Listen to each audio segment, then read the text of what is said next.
I've come to the conclusion that I think that democracy is purposefully constructed by Satanists that run our system, Satanists that get their power from the devil to lead us into as much sin as possible, to lead us into permanent damnation. And the reason I think democracy is so unique in terms of its sinful nature is that it gives us the freedom to sin. If we're forced to do something that would superficially be sinful, it doesn't have the weight as it would when we're free to choose. So in a democracy, we're free to judge everyone, judge our neighbour, hate our neighbour. All the things that we're not supposed to do, it gives us the freedom to do. So, for example, we don't have to support trans, all these kind of things that we have in our schools. And if it were a tyranny and that were government policy, we would have to say we support it. So it wouldn't be so damning. But all these sinful things that are pushed onto us as a society, we're given the freedom to say no, but we're pressured to say yes. And that's why I think that our system is constructed in that way. Because if it were a tyranny, it wouldn't be so damning. And I think that the way we work in the West is getting worse and worse, becoming more and more like the end times, as the Bible says. And I just think that we're constructed in this way on purpose by these people, and they're the people that rule over us. And that's what they want from us. They want us to choose to be sinful. And that's what we're doing. We don't love our neighbour, we hate our neighbour. We judge everyone. We judge everyone. We're so judgmental as a society. And we make ourselves God. We tell ourselves that we know essentially everything. We tell ourselves that we know what's going on. We know all of history. We know everything that happened because we were told by our governments that work for oligarchs, that work for Satanists. And we think that that's knowledge. We believe everything we're told from our governments, and we see it as our own knowledge. We didn't acquire that knowledge ourselves. We took it on board passively, and we call it education. So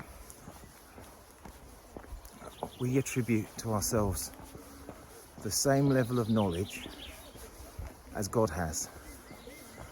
If you listen to how people speak, they know every single situation, every event, every aspect of science, every political event.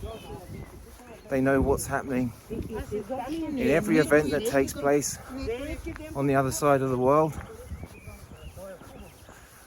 Who tricked us into believing, we as human beings, that we could possibly possess that level of knowledge.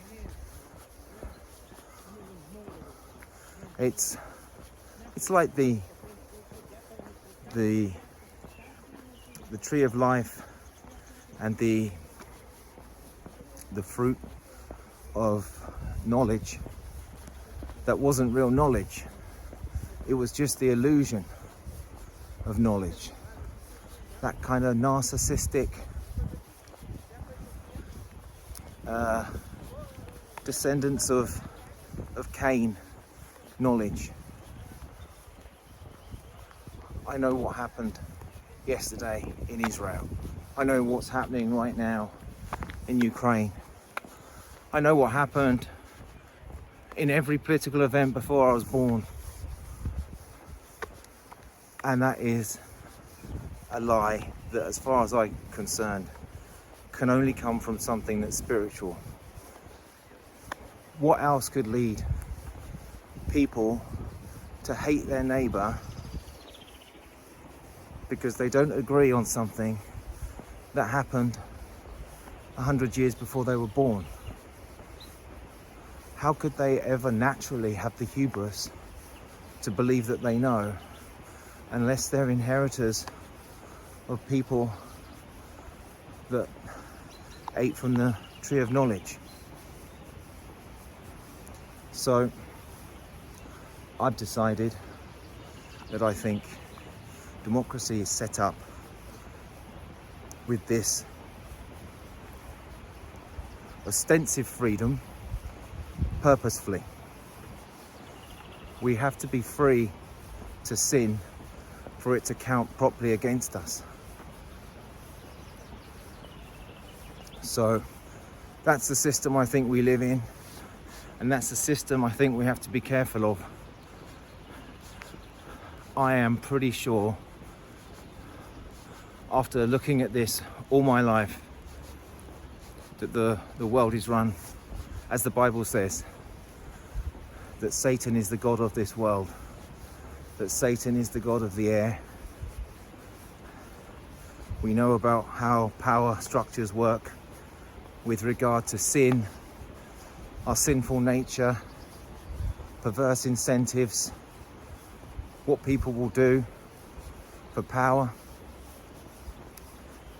And so it makes perfect sense to me that Satan's at the top and that he grants power to people that are prepared to sell their soul to Satan in return for doing the most diabolical things, and in return they get power. For example, we know in the Bible that Satan tempted Jesus, and something I don't hear people ask is, or they don't seem to contemplate, is that in order for that offer that Satan made to Jesus, that I will give you the world if you bow down to me, that is not a legitimate offer unless it were Satan's world to give. So everything I see points in the direction that this is a world that is ruled, as the Bible says, by Satan, with God's permission, and that the hierarchy of power goes all the way up to Satan. And that's why we're seeing so much evil in the world. Woe to those who put good before bad and bad before good. We see it every day. People invert good for evil, evil for good. And they are always the people on the side of power. I refuse to believe, I just cannot be sold the idea that that's a coincidence.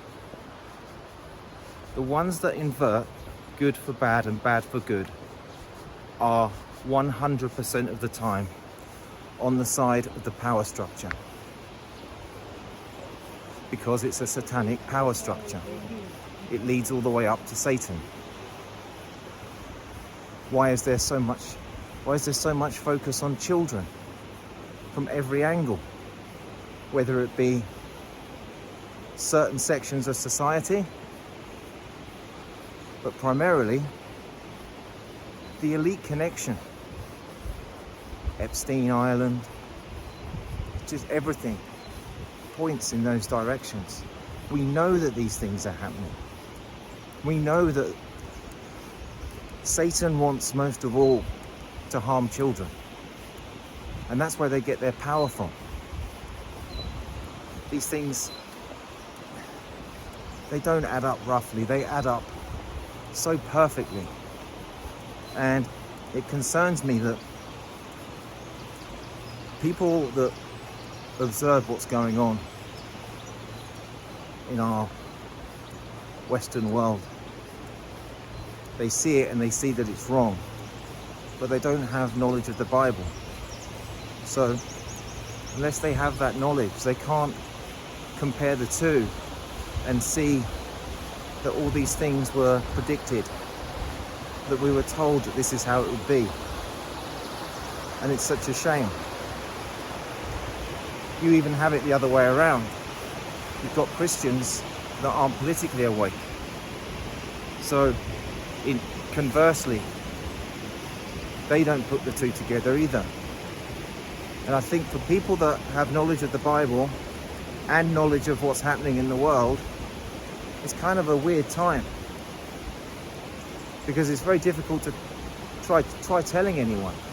No one wants to believe what they don't already believe. At least 80% of people don't want to believe what they already believe.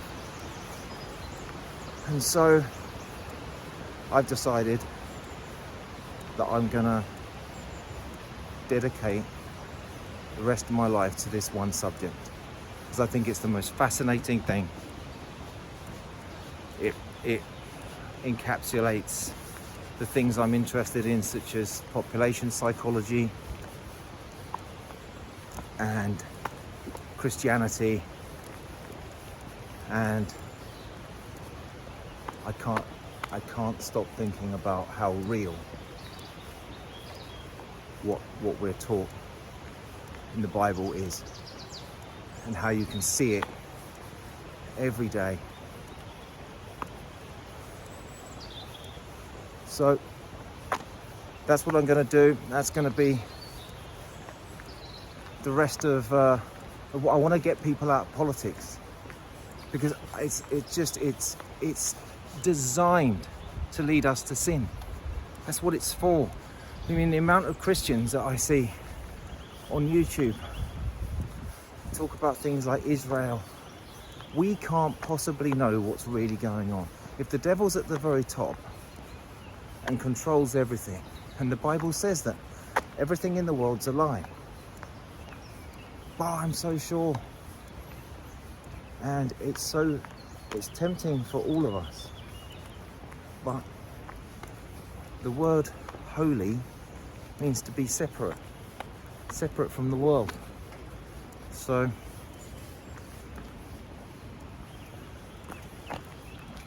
that's what I'm gonna do.